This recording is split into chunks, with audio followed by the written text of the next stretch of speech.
Hey everyone, welcome to a new episode of the Red Devils Corner Kick podcast, a fan podcast dedicated to Manchester United Football Club.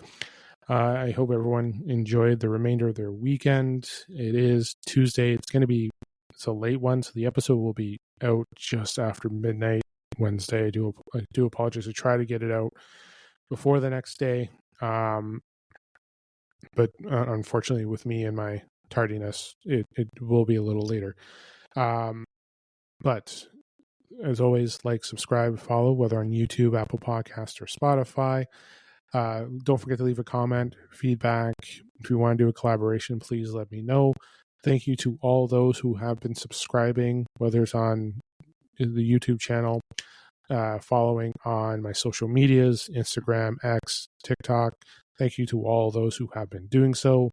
On those listening, whether it's on Apple Podcasts or even on Spotify, thank you to those taking the time to listen to the podcast. It is greatly appreciated. But as always, we're here to discuss Manchester United, not just the men's squad. We're going to be discussing the women's squad today too. A few things to talk. We're going to talk a little bit about the post-game reaction from Tottenham.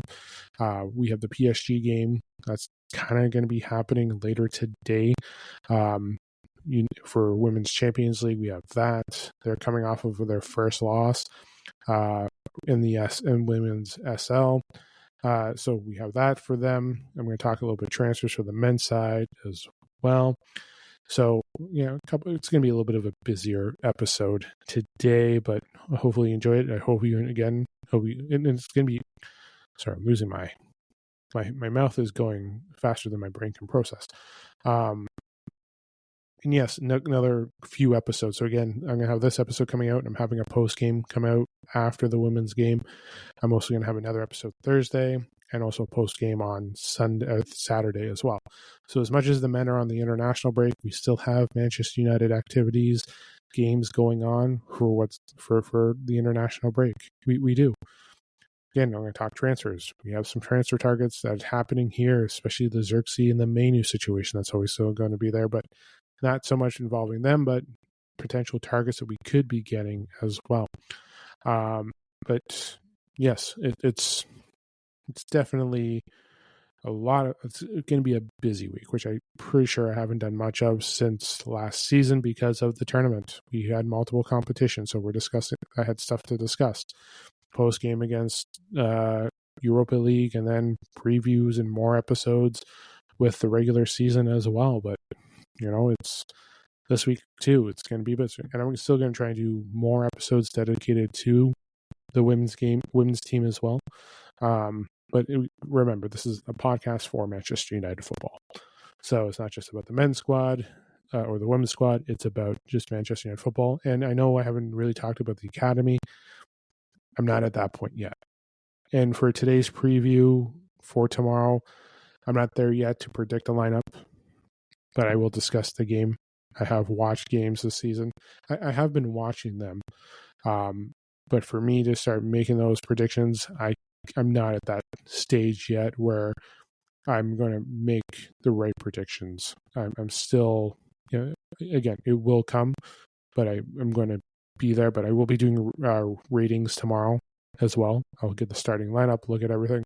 I will be watching the game, and I will give my ratings for tomorrow as well. So, okay, let's get to the post game, especially with the Tottenham loss, or not the Tottenham loss, the Tottenham draw. We've been unbeaten in 5 games, which is great. There's still been some blowback. Have we been perfect? Obviously not, because we haven't won all of our games. We have struggled. Obviously, in the last 2, we have struggled. If we're comparing ourselves to the women's squad, they just suffered their first loss from Saturday. They've had an excellent start to the season. They've been incredible, getting themselves qualified for Champions League, playing very well in the women's SL. Yes, it was a tough loss on Saturday because we had the double header. And if you want to listen to my previous episode, I did do the post game of the loss to Villa and as well as the draw to Tottenham. But you can say it's a tale of 2 halves. The women's side being fantastic this season, qualifying for Champions League, winning their first 2 Champions League matches, playing excellent. Again, playing excellent in Women's Super League as well. Again, I did watch the game Saturday. It was a tough break. But we've seen them excel, and they're definitely looking to rebound tomorrow, technically today, depending on how you look at the episode and when you're listening, that they're going to be facing a very, they're looking to rebound against PSG and get themselves back. They hit their first roadblock this past weekend. Well, I shouldn't say they have had their roadblocks before, especially when it was the qualifying section of getting into Champions League. They did have some road bumps there, but this is their first road bump in the Women's Super League. So they're looking to rebound back, then they're going to look to do that against PSG as well. They have a derby on Saturday. They are playing Man City, so they want to get at it with PSG, and then as well as Man City on Saturday. But going back to the men's squad, listen, we have not been perfect. We haven't been. The men's squad have not been perfect. Listen, the last two games, they've had to battle back. They've let in 2 quick goals. We had, like, again, Saturday was one thing too. Saturday, they took 2 goals. Then we lose Sesko, and we don't have any more players to switch or bring on because of the injury. Turns out that his injury is fine. I shouldn't say that. It's not as serious as we thought, which is a good thing because a knee injury can do a lot of damage. And you want to make sure that he's there. And I did talk about whether at one point where he got injured, whether it was the pass from Mason Mount or if it was the tackle at the end where he did drop. That could have sustained it. He may have had a knock going in, or it wasn't that bad, so that could have prevented him from starting. So it was a tough break, but hearing the news that he will be there, obviously, the one thing that has been driving nuts, and you're kind of seeing it reflect, but I know Ruben's always going to do a good job protecting his players, is the media and others going after Sesko. I have made my comments of it. He did not play well on Saturday. I'll be honest with it. Confidence is definitely an issue there, but hopefully he can rebound and bounce back. Hopefully this time of the international break helps him rest, recuperate. If he has to miss a game or two, get himself back, fit, healthy, in the right mind. Are we going to be missing him as a striker? The answer is yes. Will Ruben have to make some adjustments from this? Yes. We may not have Harry Maguire either. He took a knock, but we want to make sure our players are healthy and protected. But the one thing I was going to get to is these games that we've had. And as much as I am going to sound positive, and I'm not going to hide the fact that we haven't been shit. Like, the whole season, the whole beginning of the season was there. We saw what had happened. But to look at it, listen, it's true. If this was a game in the past within the last 2 years, we would have been collapsing. Losing Sesko, that would have led to more of a collapse. It's not 2-1 that we lose. For all we know, it's 3-4-1 that we lose. Because it'll be like quicksand. You just keep getting deeper and deeper and deeper as the more moves you make within the sand. And even with Nottingham Forest, again, 2 quick goals. The last 2 games have not been perfect, but we're showing that we're not quitting. And we've had those games where we quit. And I think since that Brentford game where everything definitely went wrong, you beat Chelsea the week before, you go into Brentford, you lose it 3-1. Then you come back, you beat Sunderland, win it 2-0. You come back and again, you come in, play against Liverpool, win, go on to a 3rd win in a row against Brighton. Brighton showed that struggle. After the Sunderland win, cool. But when you looked at the last 4 games, and I mentioned it, 3 games on the road, which is tough. 1 win at Anfield, 2 at Forest, or another one at Forest, and then Tottenham on Saturday.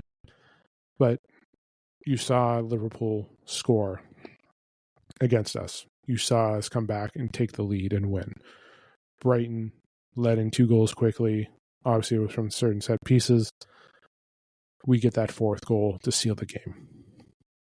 We go to Nottingham Forest, going up 1-0, come back from half, 2 quick goals. We bounce back and draw it. We go to Tottenham on the weekend, 1-0 at half. Same thing, 2 quick goals, lose a player, bounce back and score shorthanded. We save a point. Were there points that we gave away? Of course, there always is, but we definitely had the struggles there. So it is there, and then you're seeing, like, you do see the post reactions. Don't get me wrong, the attitude towards the club has changed compared to what it was after the Sunderland win, but there are issues. We're still having issues. The midfield is a problem. The attack definitely wasn't the best on Saturday. We had our wings issues, health, like Sesko, Maguire are both injured, so we don't know how long they're going to be. So we have we have issues with it. So, but it's going to take time. It is. It's going to take time to get everything settled. Listen, right now the time is hopefully that you get Xerxes in to do some starts, play at striker. I know there's looking at talks about Xerxes and everything going on with the health-wise. Well, not health for him, but like injury concerns with Sesko. We want to make sure we have another piece because I know he wants to go out and play and go to the World Cup. Same with Mainu, but we're here we are. That's going to be discussing about the transfer window, which I'll talk about in a moment.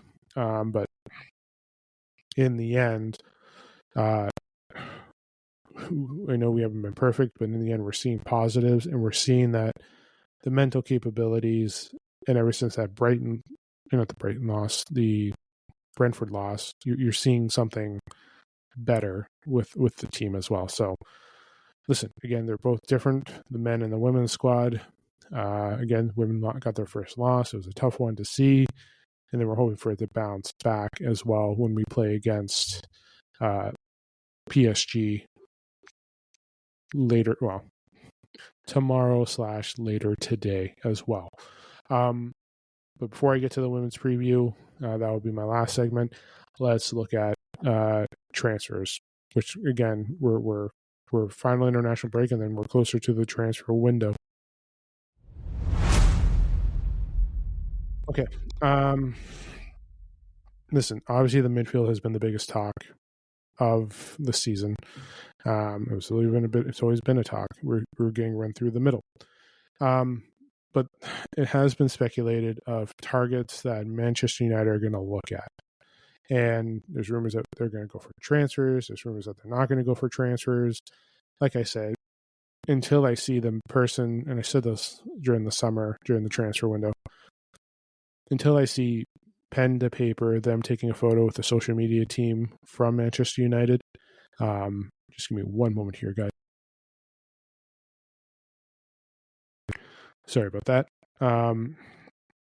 Until I see them taking a photo with the Manchester United social media squad, putting that pen to paper, and then seeing that the sign is official, I'm not going to really, I'm not going to believe anything until I see it, because again, one day there's going to be transfers, one day we don't have any money, blah blah blah.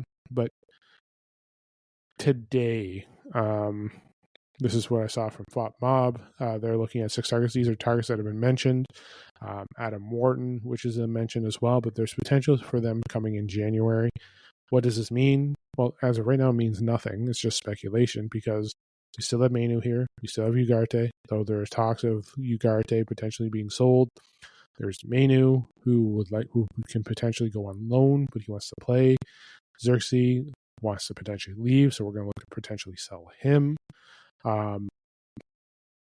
So it's a lot of questions, and we kind of need to bring in a striker for depth. From what I'm reading here, Højlund cannot be recalled back, so he's going there. He's struggled a little bit the last couple of games, and I'm seeing people go on him. I was like, the up and down criticism is definitely out there, whether you're in England or out at another league as well. But let's talk about some targets. Adam Warren's not in this list. He is a potential target as well. Sorry about this, guys.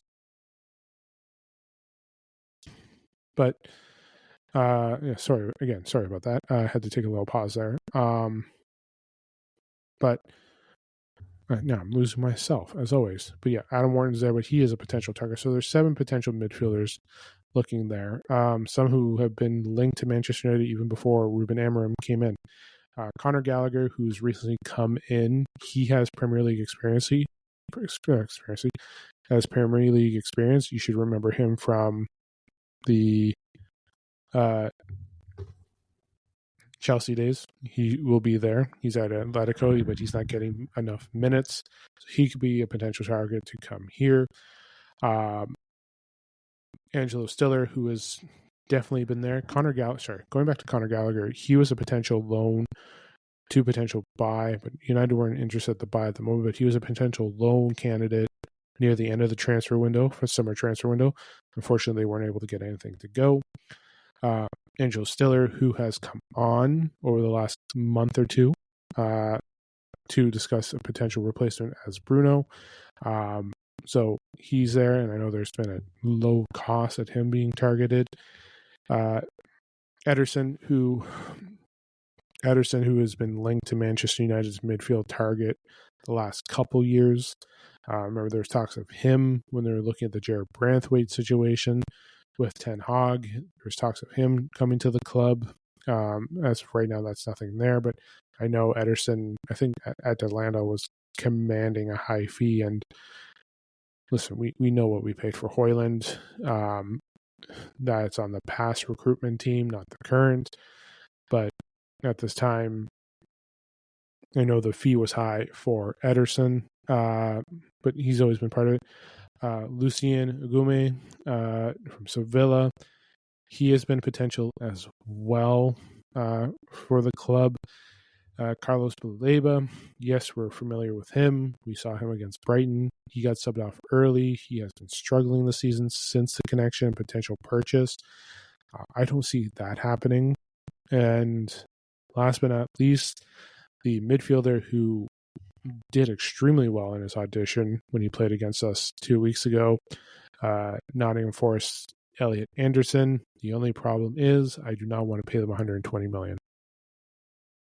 Don't get me wrong, it's not my money, but I don't want to see the club pay 120 million, 20 million euros, I believe, for him. And there's been speculation. I believe I heard Ben Jacobs saying that there's potential of him being purchased at a cheaper price near the summer. Now it's 120 million. Next summer could be even lower. And João Gomes is a potential target for Manchester United as well, from Wolverhampton. He has a connection with Cunha, so that's kind of good thing to have. You have that relationship build there. United are keeping an eye on him. What the cost is, you don't know.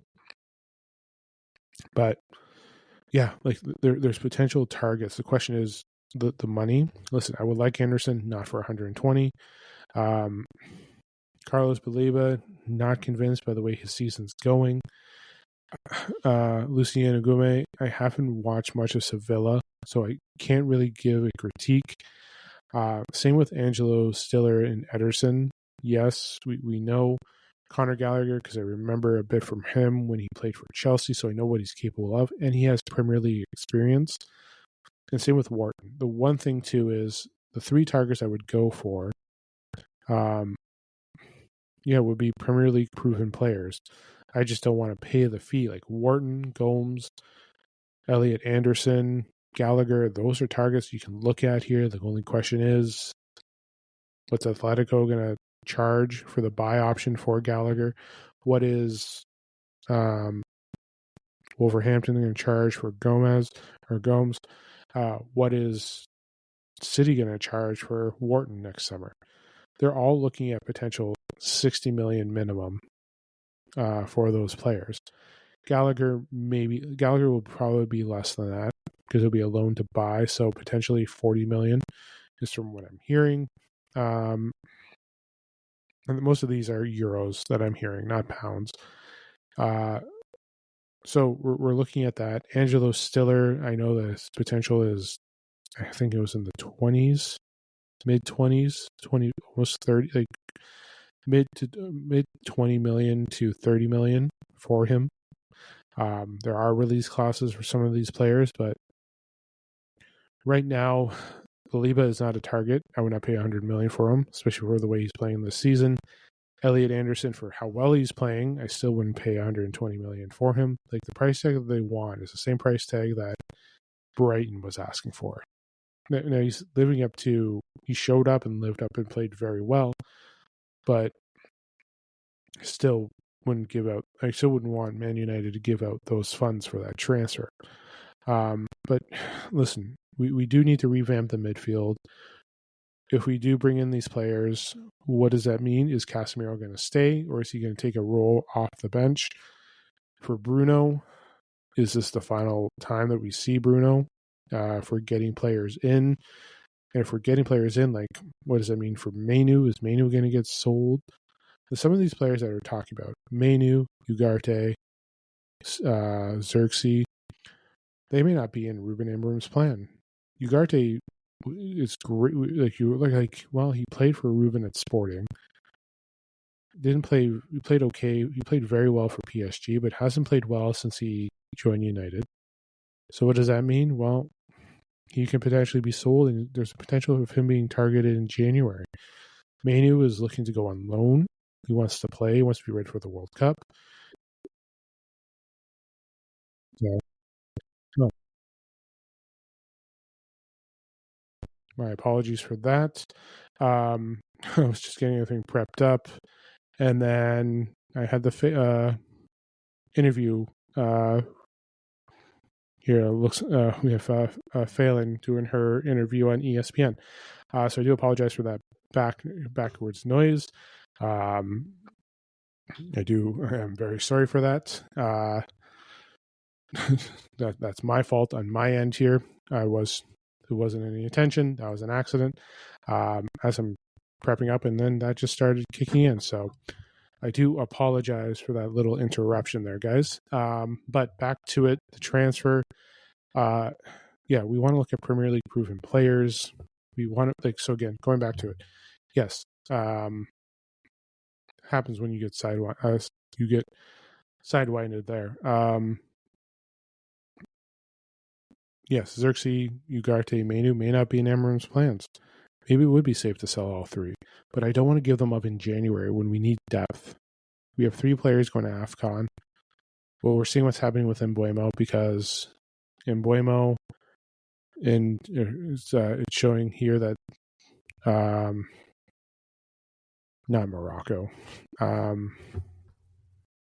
Cameroon and them are looking to discuss whether or not he'll be needed, or if he can play those 2 games in December before going to the AFCON. So we'll see.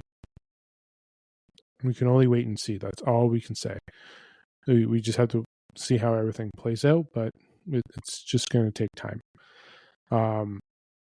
But yeah, if we're looking to replenish the midfield, if we're going into Champions League, we're going to need to bolster our roster. But if they're looking at keeping in Casemiro, he's going to have to take a role off the bench. If we're going to bring in players like Gallagher, Anderson, Stiller, Ederson, who's there, like, I don't know if Saliba is going to be a signing.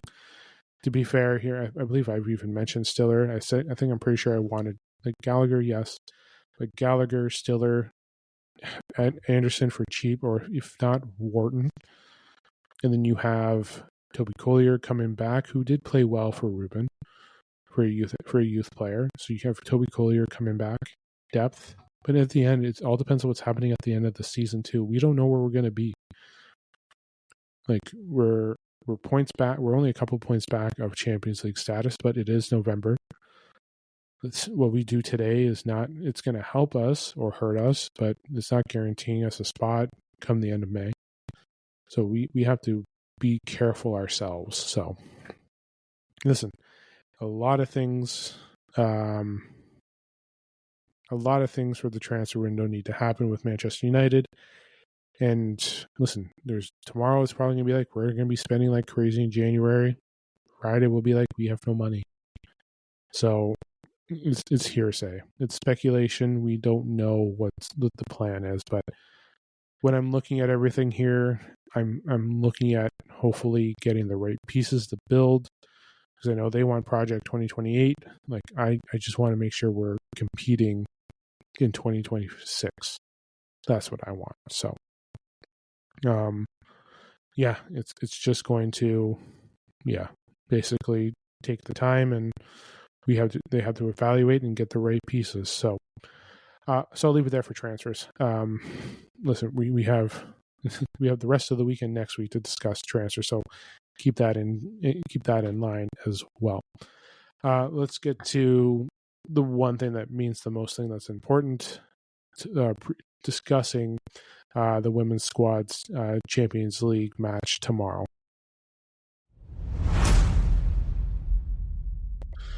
So yes, Game 3 of Manchester United women's squad against Paris Saint-Germain tomorrow. Looking forward to that match. Listen, I discussed it earlier. They're playing very well, and their first two matches, you've seen the fight. You've seen the fight of them going. You've seen the discipline of them playing. You're seeing them not quitting despite having the hurdles. They did have a red last game. They were down to 10, still held on to the lead.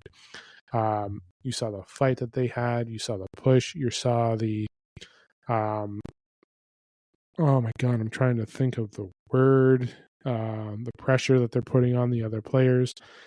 Pressure they're putting on against their opponents. Listen, they've played very well.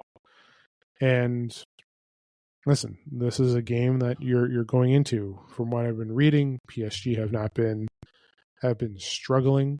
A former Manchester United player, a player that helped Manchester United win the FA Cup back in 2023. Mary Earps is looking to come back, or not come back. She is playing against Manchester United, which we're looking forward, or I'm looking forward to seeing. But yeah, Mary Earps is coming back.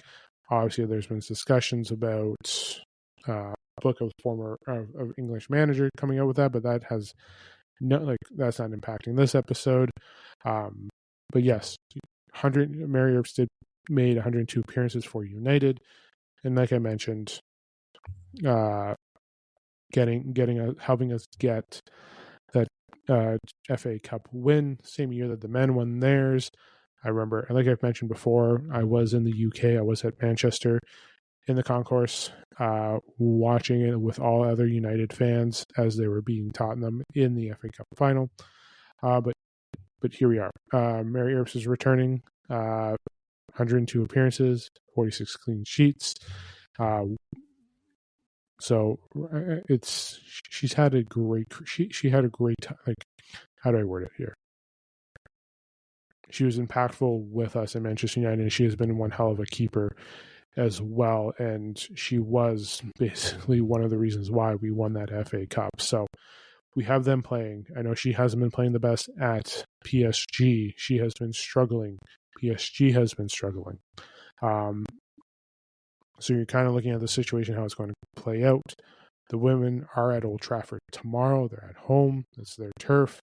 So you're seeing that there. And listen, it's going to be a big game tomorrow. It is. What are the women's squad going to do? Well, I hope they're continuing doing what they've always been doing. Applying the pressure, attacking on the press, moving the ball well. From the back up front with their wing backs, if you're looking at it there, Ellie Toon moving the ball through, Jess Parks, you're seeing pieces there as well. But listen, this women's squad is very good. They are. And the one thing I would like to see them is continue on the attack. I like to see them finish more. Capitalize on those movements, because they did a good job on Aston Villa moving to the left, but they weren't able to capitalize in getting a goal. The one thing too is, as much as we've won those games Let me just pull it up. Yeah. As much as we have won those games, there's more. I feel like they left more off, like more to it. I feel like they had better opportunities to go. So yeah. So again, Atletico 1-0, Valerenga 1-0. But I felt like when they played those games, when I watched, I feel like there was still more to give, more finishes. It was that's the one thing that kind of contributed there to their loss. And Villa, they weren't able to take advantage on key moments. They weren't. It wasn't like the week before when they beat Brighton, or the way they played against Everton. But they did great things in those Champions League wins against European clubs. But the one thing is, it's the press. I want to see them finish their shots. I want to see them move the ball more in the opponent's box, like move the ball more to take shots in the opponent's box. Use their wing back, use the outside wings, use the length, use their speed to attack. We know what they can do. Make those crosses in the middle. Use our strikers. Get the passes open to the right players. Don't try to do too many moves to get to the next spot. But just trying to get everything here. But like, I'm looking at the press. Like, sorry, I'm just getting everything moment here. Women's squad. Just want to get a lineup prediction. Let's see here. Let's see if we can get a potential lineup prediction. There is going to be a player missing, I believe. Yeah, there will be a player missing. Dominique Janssen will not be. I believe she will not be there tomorrow because of the suspension, because of the red card that she got in the last game. She was sent off, so she won't be there. There will be one. I think there's another 2 players that won't be there due to injury.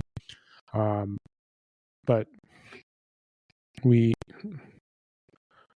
definitely, like, again, we still have the depth, but we got to make sure that we're careful as well, because we don't want to go down to 10 men again or trying to chase back. So I'm not looking for, I don't want, so let's just take a look here. I don't want a combined 11. I want an actual, and Letizier. Come on, computer.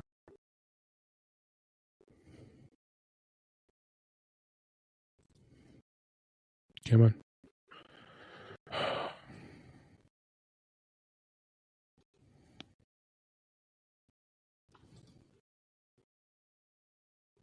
on. Just doesn't want to cooperate. That's fantastic. Gotta love when the computer just doesn't want to give you any love. Let's go here. Let's try this again. Round 2. Let's see what happens here. Round 2.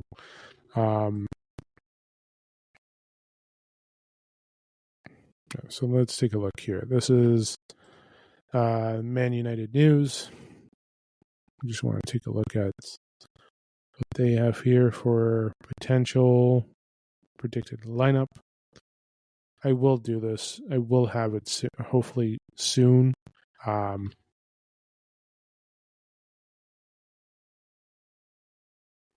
What is going on? Just trying to get information, and things just don't want to work. That's just, yeah. Let's try here. Manchester United Evening News. Nope, that's the wrong one. This is from 2020. That's not what I want. So, yep, no, that did not work out well. Let's try here. Predictions again. But I want to see the lineup prediction. Here we go. Let's try this again. I just want to see how this is going to go, because I want to see the lineup. Okay, here we go.